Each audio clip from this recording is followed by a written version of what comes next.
This is CGTN, China Global Television Network.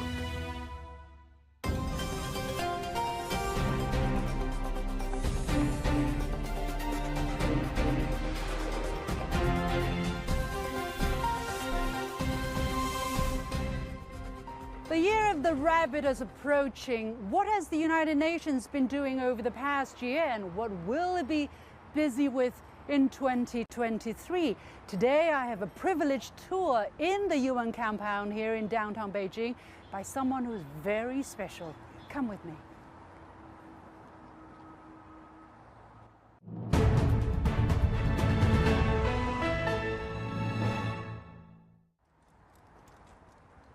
Hi, Sid. Welcome, Liu Xin. Welcome. Thank you. Thank you very much for... Welcome to the United Nations. Thank you. It's a pleasure. Yeah. Thank you. And this is the UN, established here in 1979, when the UN first established its presence here, and China's per capita GDP was a mere $180 US. 180. 180 US Wow. dollars. So And today, the exponential rise of this country, where it Absolutely. is at about $12,500, and we expect it to be about $25,000 per capita GDP by 2025. But let me give you a... The numbers are dizzying. Yeah. But absolutely, the UN played a big part. The UN has been a part of China's development trajectory right from the start. When China was extremely poor, we were a net aid provider, bring ideas and resources. But I think what was transformative is the embrace of pragmatism by Chinese leadership and the political system that allowed this rigor and growth, which was exponential. So, you know, it is on many counts also pretty miraculous. But here is a kaleidoscope of our former Secretary Generals, as you can see, and Kurt Waldheim, and we have Perez de Cuellar, different Secretary Generals on this side, and then, you know, the current Secretary General, of course, is Mr. Antonio Guterres, who was here in February last year for the Winter Olympics, and of course prior to him it was Mr. Ban and Kofi Annan. And you know, all of them have been here in China, and not just once but several times. And there we have a painting, which is a painting of peace, which was established by a famous Chinese painter. And this is where the UN country team meets. This is where we host all our events. So this is the main conference room. And you know, whenever we need to work remotely, we can work from here and then get people online anywhere in the world. What about the office? Shall we take a look at your office? Yeah, Let's please. go. So these are the steps leading up to the resident coordinator's office, where I have a brilliant team that I work with. But let's start here. Now, this is a collage, a mosaic of the work of the leadership of the UN country team. We all came together in a retreat in 2021, and every leader of the UN country team, of all the 26 UN agencies, came together, and everybody put one piece of this in here, and this is what we've come up with. What is it? What does it say? It says delivering as one. That means the UN family is in lockstep with the UN Secretary General, Mr. Antonio Guterres' vision of a UN that is fit for purpose, a UN which is repositioned, and a UN that has come together to deliver as one for China's development ambitions. Wow. That's what this epitomizes precisely the mood and the emotion and the passion of the leadership of the UN country. Great. And it adds a touch of art Of course. to your work. Yeah, of course. We need art, we need poetry. Indeed. So here we go. Well, this is the office, and as you can see, everybody has a stand-up desk here, and people like standing and working. How many staff you have We here? have about 20 staff. Mostly? A few internationals, but mostly Chinese nationals, and a stellar team, absolutely stellar. What's the average age, do you know? This is all a very young group, with the exception of the RC. The rest of them are really young. So you're very under young. pressure. Yeah. Yeah, I see this calligraphy. And, you know, this was done for the UN Day last year. What does it say? Well, it says that this is a time which is better than all other times. In a sense, it kind of captures the spirit of that UN Day that we had that day. And, you know, and it kind of captures also the emotion that took place during that event. You know, Foreign Minister Wang Yi actually nominated Vice Minister Ma Zhaoshu to come and be the chief guest, and we were very honored by his presence. And this was, this was the significance of that particular day. Do you know how to say these words in Chinese? I unfortunately not. Would you like to give it a try? 今夕何夕. 今夕何夕. I taught you something new. new. You did. Yeah, you did. Yeah. So this is my office. As you can see, this is where the UN Secretary General is. We have the UN flag and the Chinese flags juxtapositioned together. Yeah. But let's start from there, because Okay. this was a very important meeting that I had with Foreign Minister Wang Yi. And I was presenting him the China UN flag, this badge over here. And then we had a very productive bilateral meeting last year to kind of look at the challenges that we are facing with the pandemic, with the climate crisis. Did it hamper your work? I mean, the pandemic, the 3 years? Well, what we did was we adapted to the new reality that you could also work remotely, and it did not bring down our efficiency. And what it did was it actually enhanced it in many, many ways. But at the same time, I think it's also given us a window in the importance of public health and why it is so crucial. Absolutely. And perhaps that's something we should be discussing after this. That was a gift to me from the Kenyan foreign minister the time I was leaving Kenya in January 2021. And it's basically a piece of art. It's a painting on cloth. And it represents the body of the Kenyan wildlife. Yeah. And the elephant is very much a centerpiece of that. And, so it was a privilege for me to get that. It gives you the memory that it's you an had. important memory. And Africa is very much ingrained in me because half my career was spent there. Yeah. Over there, for example, this came from the counties in Kenya where they recognize my work and the attachment that we feel, So this is from one of the governors of one of the counties, and that's from the frontier counties, where they say that I've been a true friend to them, and in the work that we try to do to transform these places. I see something different in your office, which is your desk is very high. Yes. And all of your staff have these adjustable desks. Exactly. What's the story? So, a stand-up desk, there was a study which was done by Harvard Medical School. And it is said that if you stand at work for up to 8 to 10 hours a day. And you don't even have a chair. No, I don't have a chair. Okay, what's the story? Well, it's basically the equivalent of running 10 marathons a year.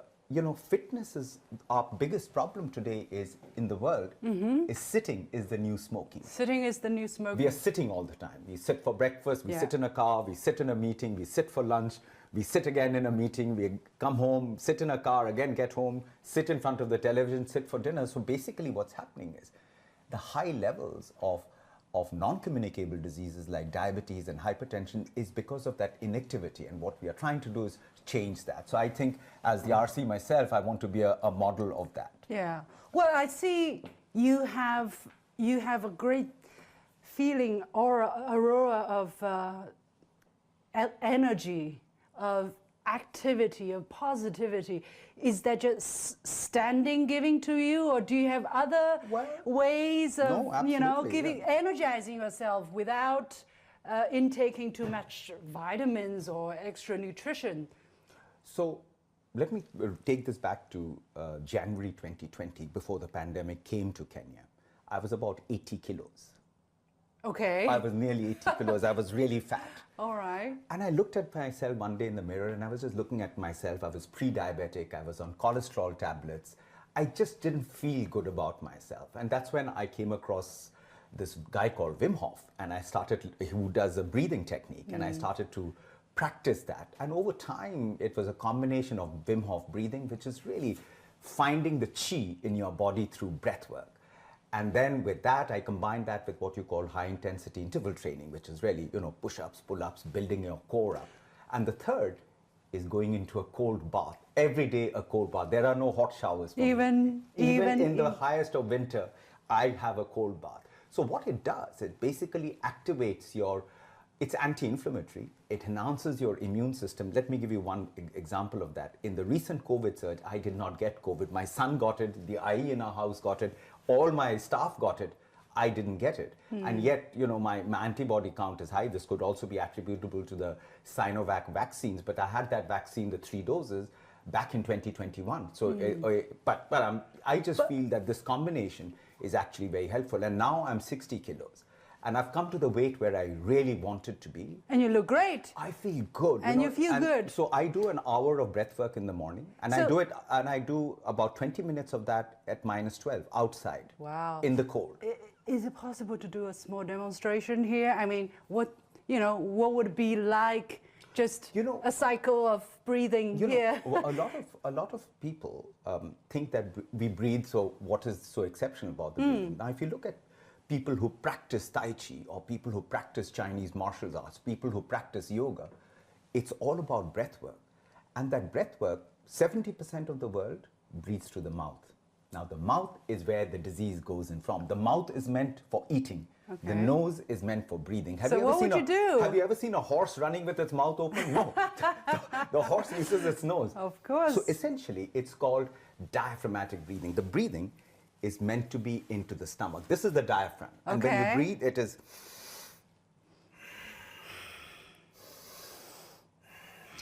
We take very superficial breath through our chests. And because you are breathing through the mouth, you are not oxygenating the body fully.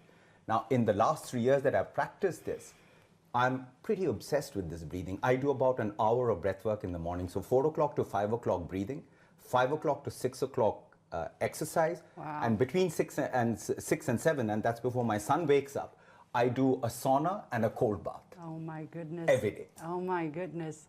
I got to start trying, but what does that have to do with your job here, with your mission here, besides the fact that you're energetic enough to do all the things with great efficiency?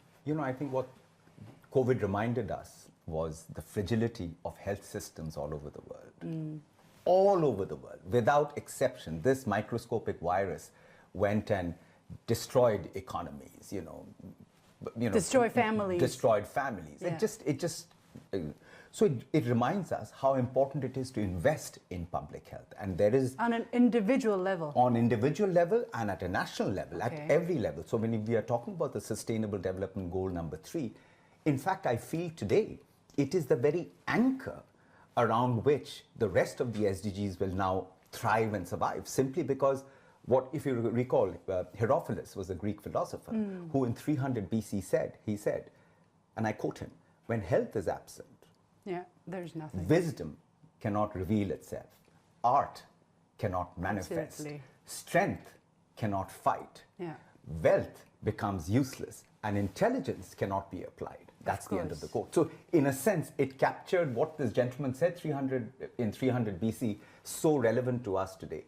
I believe that from an individual level, when we make that effort, within the families, we make that effort of improving our health system, our health outcomes, we tend to be better prepared to face off other diseases. So it's clear how just a single pandemic has brought so many millions of people back into poverty, simply because they got out of jobs, their income started to fall, many people got unemployed, so it created so many things. So it's a reminder how important it is. And I worry about China. For one thing, is that the levels of diabetes is rising in China. So you want to set an example. I want to make sure that we are successful with the Healthy China 2030 initiative. That's the vision that President Xi Jinping has of a China which is healthy. Now, if the UN is going to be a partner with the government, we at an individual level and collectively must be part of that system that energizes the communities around us, our friends around us, and our programs around us,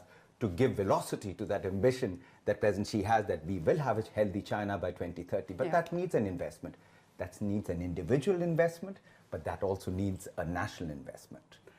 Great. Okay, I have to start taking cold showers then. Oh, yes. And eat less. Yes, and that's the other thing. I do eat less. So I eat 1 meal a day. Every 24 hours, I eat just once. And you're not hungry. And that has done me a load of good, because, when you eat less, your liver then starts not having to produce so much of insulin to keep breaking down foods. Yeah. And so it's constantly getting a break. And the human body was not meant to eat breakfast, lunch, dinner, and, keep going in that cycle. Great.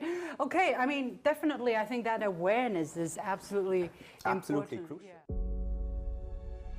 Facing the unknown is always difficult. In a world in turmoil, it's easy to lose orientation. But when the storms come, we have to see the possibilities. Reinvent. Find new opportunities. Discover a path forward. CGTN. See the difference.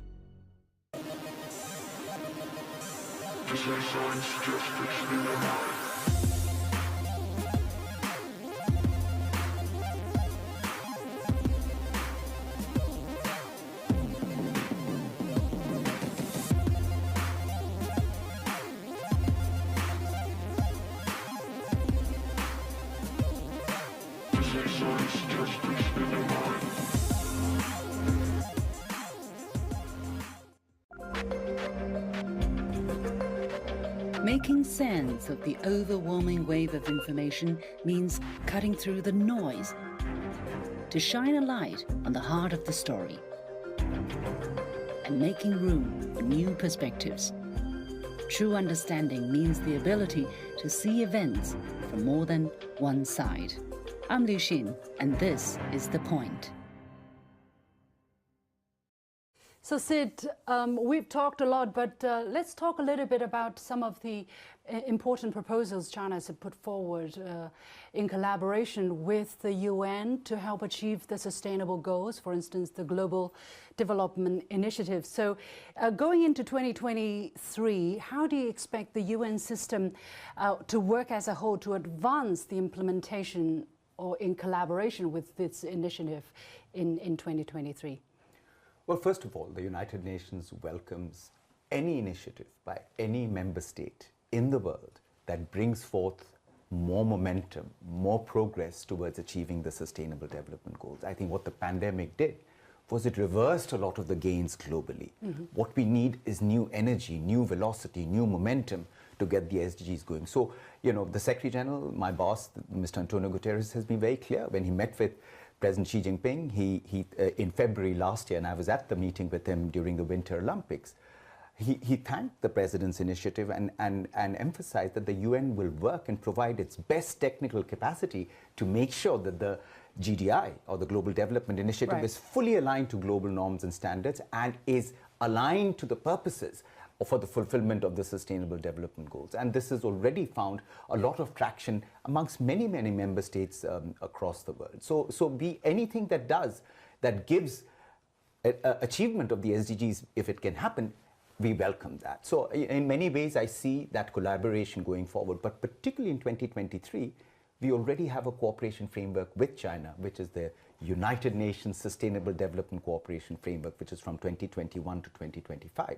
2023 is the midpoint. So my intention is to make sure what you saw that delivering is one, is we ramp up the delivery mechanisms to make sure that we not only achieve what is the outcomes of the SDGs, but in the midpoint, what we will do with the Foreign Ministry and the MOFCOM Ministry is to look at, are there any corrections that we need to make as we go towards 2025, which will be the end point of the so specifically, what will be your priorities for 2023? Some of the main activities, for instance, you'll be hosting. So essentially, the cooperation framework is on three strategic pillars: people and prosperity. We need to make sure that the people continue. Rural revitalization is a part of that, making sure that we reach the furthest behind, making sure we leave no one behind. So that is number one. Number two is the planet, and that's the climate. And on this, I just want to commend China and the US having come together at the COP27 and started the discussion, which was very critical. I actually wrote about it, an op-ed about it in CNBC, and I did an interview with Phoenix TV on the importance of China and the US coming together to safeguard the planet, because they will save the world then and ensure that a low carbon economic growth can happen across the world. And the third area is partnerships. And partnerships is going to be crucial. And therefore, what the UN is doing is we want to take China's knowledge of the experience it has gained over the last 44 years that we worked with the UN, which has gone from a poor country with a per capita GDP of $180 to today an upper middle income country, what are those experiences we can share with the global south, with other countries struggling with poverty too? Yeah, well, this is a very important period of time, a transformation that China has gone through with the help, of course, of international partners such as the United Nations. How has China's role changed within the UN as a partner of the UN? What is your observation of the kind of relationship at this stage now? China is a very significant partner of the United Nations. It is a very significant player in the space of multilateralism. It is a very significant partner in G77. And above all that, it is today the second largest contributor to the United Nations budget, both for the regular budget and the peacekeeping budget, and has also deployed excellent peacekeeping troops in many, many conflict-affected parts of the world. So on multiple counts, China is doing a splendid job in terms of supporting the United Nations, in terms of the way we are also working together, not just nationally in China, but globally. And I want to take this opportunity to commend and thank the government of China for the strong partnership and the strong support they give to the United Nations and to me as the resident coordinator. And I consider it a privilege to be the UN resident coordinator here in China. Well, some people say China is exerting influence in the UN to, quote unquote, legitimize and disseminate its foreign policy values and interests. Do you have any concern on that front about China's growing presence or assertiveness, in the words of some people who are very skeptical of China's peaceful intentions? Well, you know, I mean, people may have different opinions, but, you know, the fact of the matter is that China is a very important and crucial member of the United Nations. It is a permanent member of the UN Security Council. And today, you know, we need a world of peace. We need much more. That is what the Secretary General's message is. And we see China playing a very important role in enhancing and making sure that we have a much more peaceful world. And we make sure that we are able to kind of diffuse these different tensions and conflicts that we are seeing. Because ultimately, what do people aspire for? They want to aspire for a better quality of life. They aspire for, you know, better opportunities, more health, more education, more access to clean water. Those are the basic issues that the world is currently struggling with. So we'll need less tensions, more collaboration, you know, less confrontation, more cooperation, more, you know, more dialogue and much more diplomacy. And I feel that these are avenues which are still there. And that is why, you know, it is the year of the rabbit. Yeah. And it demonstrates vitality, it demonstrates, you know, energy, it demonstrates dexterity. This is that moment for us to push. I feel very optimistic for the year 2023. I think the opening up of China is a very welcome move, and that gives the opportunity for really not just China's own growth, but the growth of China impacts global growth too. So I'm very optimistic about this year. You may be very optimistic, I'm optimistic too, but the realities can be very harsh. We do have a lot of problems, and one of them is the growing competition some countries are seeing in China. Do you have any concerns about, you know, this kind of environment, or do you see any challenges for your work going ahead in the next year, for instance? And how do you plan to encounter that? Frankly, Liu Xin, I don't see it as a challenge. I see it as an opportunity. I see the UN playing its real role of being a connector, being a coordinator, being a catalyzer of initiatives, which is what we are doing. I see great opportunities for public-private partnerships to come together, not only to support China's own ambition on its 14th five-year plan, but what we can do together to kind of change and lift people out of poverty in the rest of the world, because 2030 is just around the corner. It is the decade of action for the achievement of the Sustainable Development Goals. And as the Deputy Secretary General, Amina Mohammed, constantly reminds us that we have to flip the orthodoxy. We can't just do business as usual.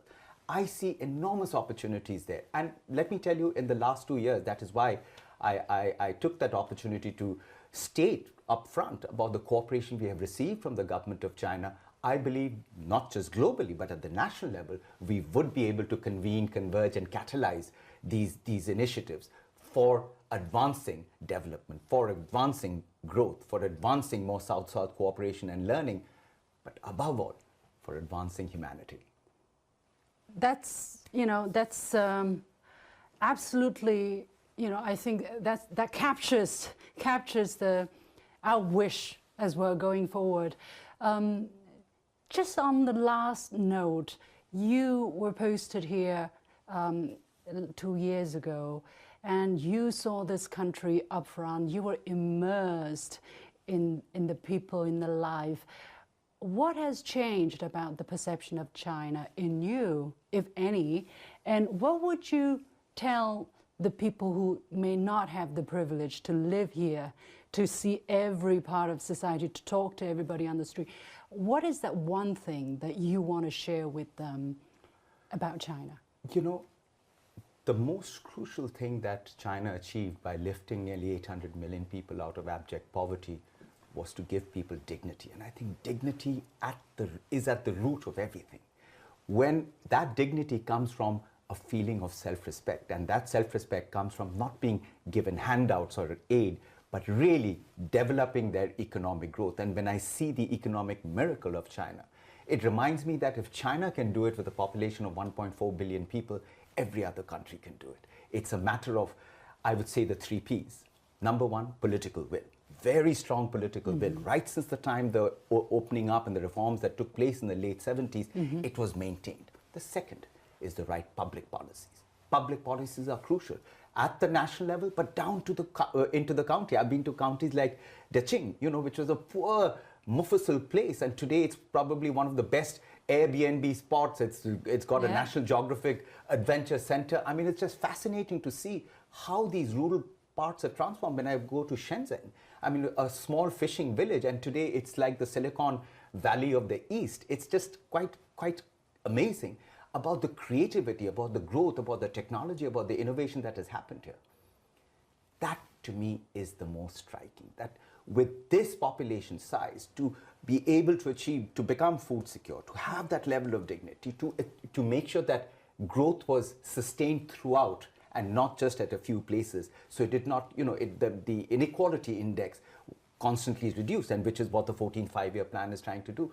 I think these are important initiatives because that is what will help us achieve the Sustainable Development Goals in China. And the partnerships, the third and the most important one is partnerships. So the third P, without partnerships, the public-private sector, the partnerships between the UN, the government, the private sector, civil society, it has to be an all-of-society approach. That was the third thing that China did, was to bring the best partnerships together in order to impact that rural revitalization that we talk about. So those are the 3 Ps. Any room for improvement? Well, that is why there is a 14th Five-Year Plan. This is precisely why that room for improvement is there. That is why we have a UN cooperation framework with China, is to advance the development trajectory. Ultimately, what is our aim? The SDGs. The SDGs is the North Star. We are all working towards achievement of the 2030 agenda, and we have less than 8 years now for it. Thank you so much, Siddharth Chatterjee, the UN Resident Coordinator here in China. Thank you very much. Thank you. Thank you. Really a pleasure. Really a pleasure. Thank you.